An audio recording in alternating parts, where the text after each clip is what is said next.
सो जिस तरह से आप लोग दोनों का इविक्शन हुआ तो बहुत ही शॉकिंग था कि आप लोग दोनों इतने स्ट्रॉन्गेस्ट प्लेयर थे और आप तो काम के लिए निकले थे कि हाँ काम करके वापस आना है और आपकी जगह पे देवोलीना आई थी। सो उसके बारे में क्या बोलना चाहेंगे कि देवोलीना आपकी जगह पे आना वो सही है?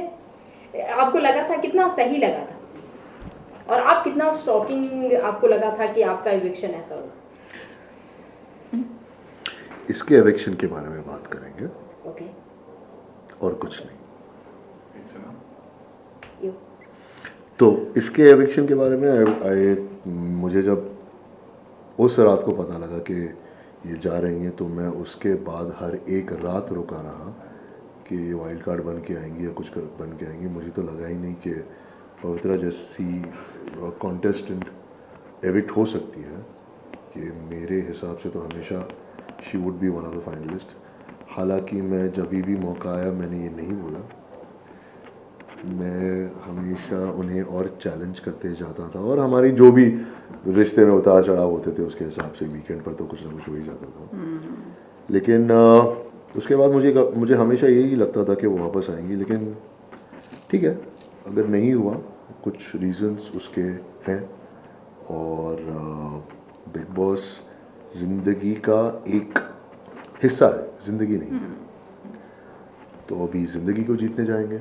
अगर वो शो नहीं। Sorry, I'll have to cut you between. Okay. Because this is important. He needs to hear this. सो आप दोनों से पूछ रही थी कि जो शॉकिंग इविक्शन था उसके बारे में। मेरा ये आपको सब कुछ हाँ। शॉकिंग था, इंडीड शॉकिंग था। मुझे भी नहीं लगा था मैं आऊँगी, लेकिन ऑनेस्टली बताऊँ,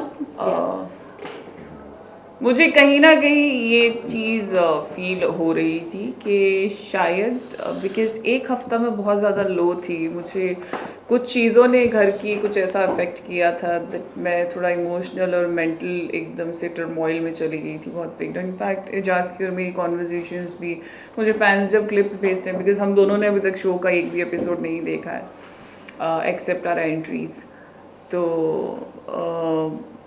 तो मैंने वो क्लिप्स देखी थी कि हाँ उस बीच में मेरी कुछ डिस्कशन से जाज के साथ दिखाई जाती थी। तो हाँ वो बहुत एक वैसा पॉइंट था जब मेरा कुछ मन ही नहीं करता था, like I was half broken, half dead. तो मुझे कहीं ना कहीं पता था। बट अगर मैं अपने गेम प्ले की बात करूँ तो मुझे उस चीज़ के हिसाब से बहुत शॉकिंग लगा था, बिकॉज मैंने घर में 7 हफ्ते दिए थे और अपनी जी जान करके दिए थे, लड़ झगड़ के दिए थे। आई थिंक उस घर में मैंने अपना हर पहलू दिखाया था।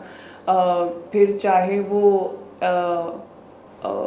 लोग तो कंटेंट की बात कर देते हैं, लेकिन that's how exactly I was. Because कई बार मैं अब्यूजिव भी बहुत हो जाती थी। इनफैक्ट एजाज के साथ भी मैं हाथ वाथ उठा देती थी and I used to say things. तो after given a lot of things to the show and उसके बाद निकलना, तो उस चीज़ के हिसाब से बहुत शॉकिंग था कि 7 हफ्ते की मेहनत। लेकिन हाँ, इस चीज़ के हिसाब से वो 1 हफ्ता का जो पैच था वो थोड़ा, या मुझे पता था थोड़ा मेरे लिए डाइसी हो सकता है। तो या shocking but not shocking also. जिस तरह से आप लोग दोनों एंट्री लिए थे और दोनों के दिमाग में यही चल रहा था, दिल से भी खेल रहे थे दोनों और दोनों यही सोच कर गए थे कि ट्रॉफी के नज़दीक जाना है, ट्रॉफी को लेकर ही जाना है। दोनों का पर्सपेक्टिव यही था। सो आप लोग दोनों जिस तरह से बाहर निकले या फिर जिस तरह से इविक्ट हुए या फिर जिस तरह से लोगों को ये नहीं पसंद आया, तो आप क्या बोलना चाहेंगे कि आप लोग को दोबारा मौका नहीं दिया गया या फिर आपका तो आपकी जगह पे प्रॉक्सी बनकर आई थी देवोलीना? सो इसके बारे में अगर कुछ। यार मेरे को कंप्लेन है थोड़ी सी, वो छोटा सा एक मुझे शिकन थी अबाउट देवोलीना ऑल्सो कि वो एविक्ट हो गई, बल्कि आई थिंक वो एज अ प्रॉक्सी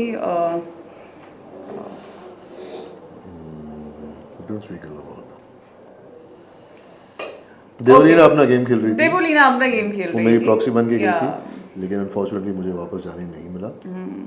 उसके रीजंस बहुत सिंपल है। 6 तारीख को मेरा काम ख़त्म हो गया।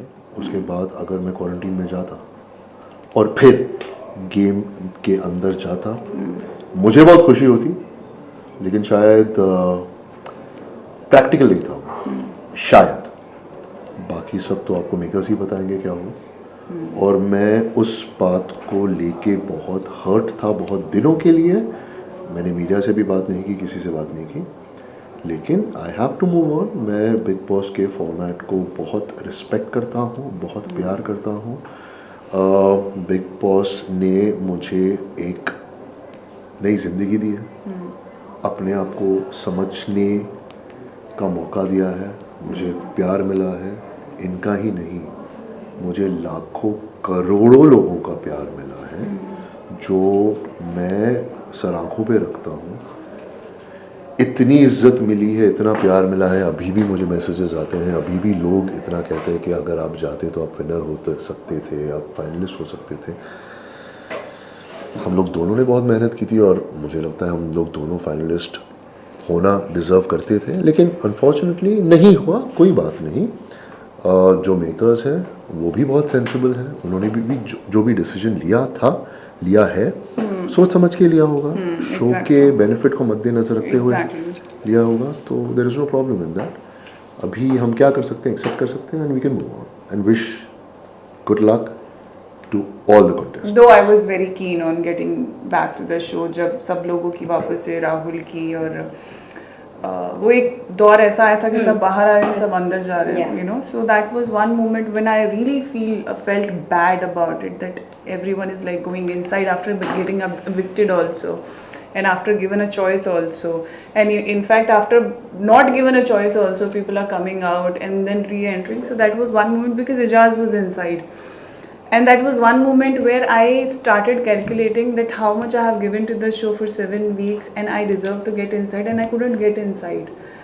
Like that was one moment when that was the day when I cried and I was like, this is something that I won't be able to take. So yeah, and after that his eviction thing, because I know how much he wanted to do and I know that he deserved to be in top 3 and to be the winner of the show somewhere, but things took some other. कोई बात नहीं, जैसे मैंने बोला ना, that was a part of life. जिंदगी का एक हिस्सा है, जिंदगी नहीं है। Yeah. जिंदगी बहुत खूबसूरत। But yeah, we are very thankful that because of the show, we got so much of recognition. A lot. We found each other. We got love of people, as इतना प्यार मिला है यार। Exactly. बहुत खुश है उससे। Seriously, यार, I mean, there's Gabbar ki gang, there's Jazians, Pavi, Jaz, Pavijans, Pavilions. It's I like love you guys. Thank you very much.